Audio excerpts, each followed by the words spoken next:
On Monday night, candidates for various SGA positions discussed their platforms that they would enact if elected. Chris Desilets and Joy Mullaney are running for student body president. Desilets wants to make sure students are involved in the university's long-term planning, while Mullaney is focused more on student involvement in on-campus organizations. Desilets also hopes to revive the connection between the student body president and the body of students it governs. For the past few years, we've kind of had presidents that haven't really been around, have focused more on their relationships with administration, which is huge, but at some point it gets lost. Alec Turner is a junior print journalism major, and he's running for student body vice president. Turner and the rest of SGA are looking into providing facilities that can be used to make college the best 4 years of our lives. One thing that student government is working on is to get a student lounge or a student union here on campus, whether that be here in the Student Center now or a separate building for it. Ali Mucci hopes to be just the second person ever in SGA history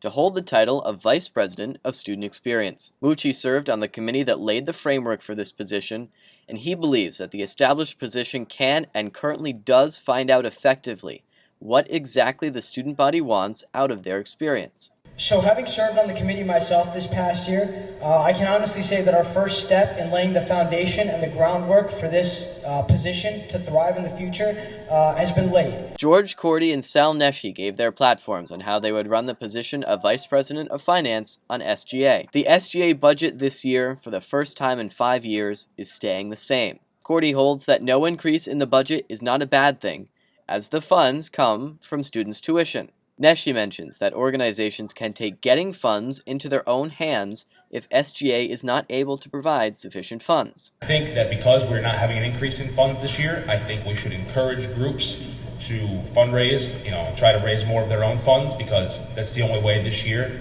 this academic year, they will be able to get more money. Ryan Lynch is running for Vice President of Public Affairs. The inspiration behind his platform comes from his own dorm experiences. I look back to my room, I live in Complex, every day to find my roommates just sitting there on their phones, watching TV, doing absolutely nothing.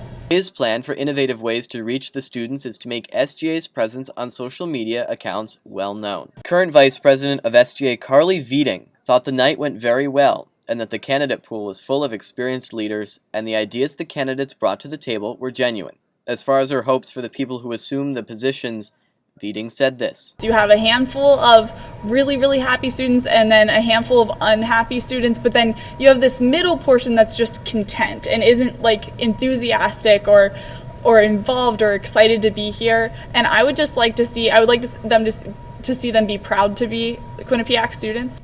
Voting opens on Wednesday, April 6th, and you can vote on DoYouQU, which is qu.collegiatelink.net.